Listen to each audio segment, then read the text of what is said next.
A question we often hear in our line of work is, what makes a game great to you? And we know that the answer is subjective. We're all bringing our own preferences to the table, and what works for you may not necessarily work for us, and vice versa. But for the most part, great games either excel in one aspect, or do well enough across the board to merit the praise or criticism that they receive. But every so often comes a game that's so ambitious, it aims to combine the best elements of titles across genres into an experience, and has all those disparate additions work so well, they become an entirely unique experience, and one that's unforgettable and memorable. And while there have been some brilliant examples of such titles in recent years, there hasn't been anything quite like Deus Ex: Mankind Divided.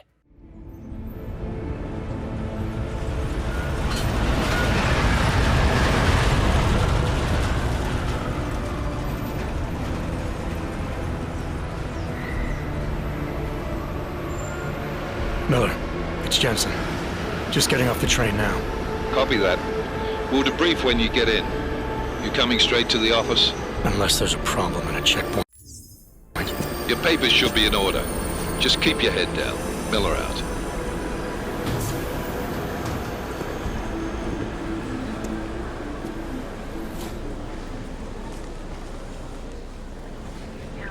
Hold off.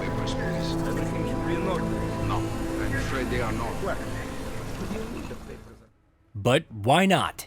Yeah, a few titles have come close, but they don't scratch the particular itch that this one does.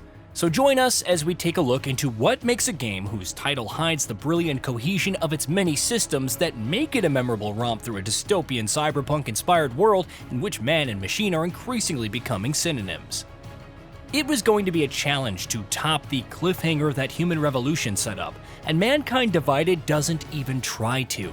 That's a very clever choice, allowing the developers to bring a more focused narrative to the table while managing to incorporate familiar gameplay elements from past titles, some coming with new twists.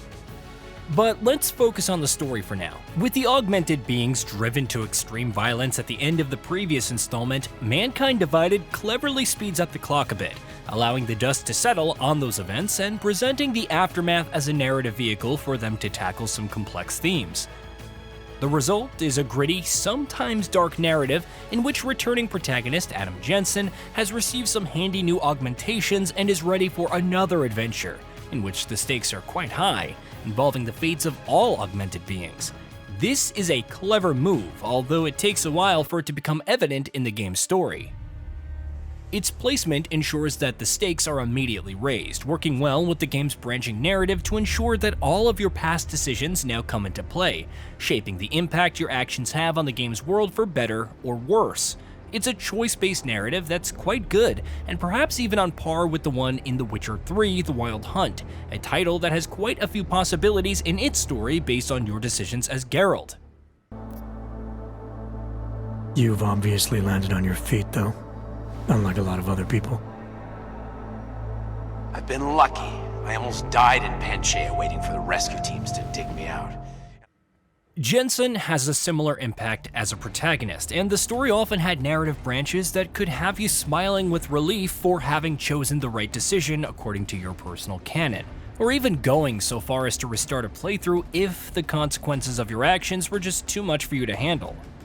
It was a level of complexity that was quite rare for games in 2016, and although the gaming world has since caught up, it isn't easy to craft a story as riveting as the one in Mankind Divided, despite a few plot points not hitting as hard as we would have liked thanks to the experience's length. But then again, a longer game might have run the risk of the narrative outstaying its welcome. But even if the story hadn't clicked as well as it did, Mankind Divided always had its gameplay to back it up.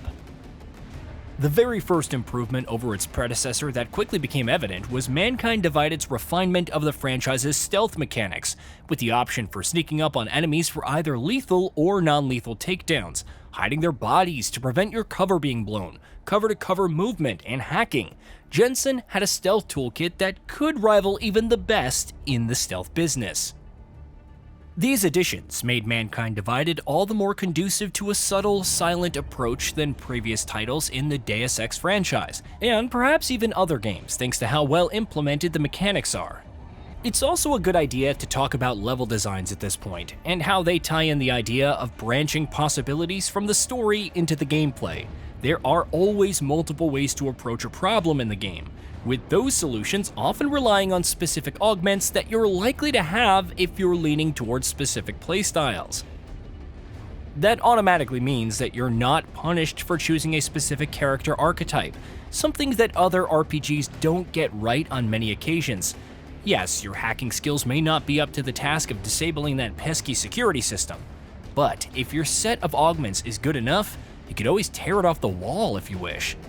But it goes deeper than that. There are surely at least a few other ways around the panel, waiting for diligent players to discover them, and each one potentially leading you to stumble along a chain of side quests that are as good as the ones in the main story. No matter what you're doing in Deus Ex Mankind Divided, there's a very strong chance that there's a better way to do it waiting for you to figure it out. But that could easily get overwhelming in a game as complex as this one. However, it's all presented so organically that choosing your augs based on the situation at hand becomes second nature. Plus, if a quiet approach doesn't work, there's always the option to get your guns out of their holsters for some good old-fashioned shooting. And boy, does this one deliver on that front. The cover system works as well for the game's gunplay as it does for its stealth, and taking enemies out with a variety of great guns and weapons is a blast. It's almost as if the choice between going in quietly and just kicking in the front door is among the hardest ones to make in the game. The augments work very well as another facet of the game's story and gameplay. They can give you mobility, combat specialties, crowd control tools, or the ability to move unseen through even the most secure facilities. You could choose to specialize or perhaps spread out their utility to let you navigate more complex situations in the field.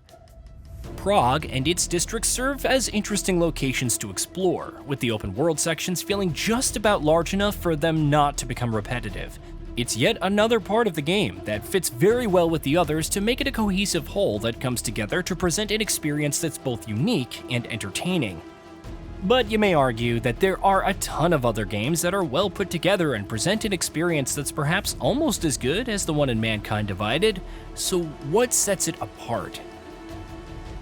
You could think of Mankind Divided as a title whose ambition inspired others to follow in its footsteps, where Winds Meet is a title that immediately comes to mind, considering how Everstone has attempted to include just about anything a player can think of as part of its wuxia-based open world.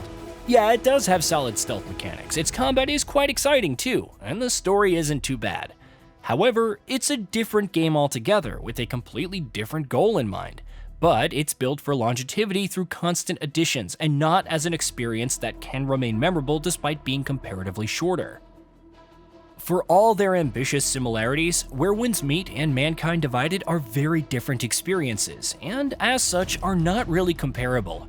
Outer Worlds 2 is another excellent massive RPG with excellent combat, a lot of options to approach your goals in the open world, and a choice-based narrative. However, its take on corporate greed doesn't come close to the dark gravitas of a world in which human beings are split into factions based on how they've responded to augmentations. Once again, the two games might have similarities but take entirely different directions as far as the experience they offer are concerned. Are you beginning to see a pattern? There are a few current-gen titles that are perhaps as exciting and even fun to play in their own right. They're definitely great games, but they're not Mankind Divided. Despite the title being around 9 years old at the time of writing, it continues to stand out as an example of ambition grounded in solid execution. And that's among its biggest strengths. There aren't many games like it because it isn't easy to strike a balance between the weight of its thematic inspirations and a story that justifies all the mayhem its gameplay brings to the table. It isn't easy to craft an experience that plays as well as this one does. Mankind Divided aims for the sky and finds a well-deserved place among the clouds.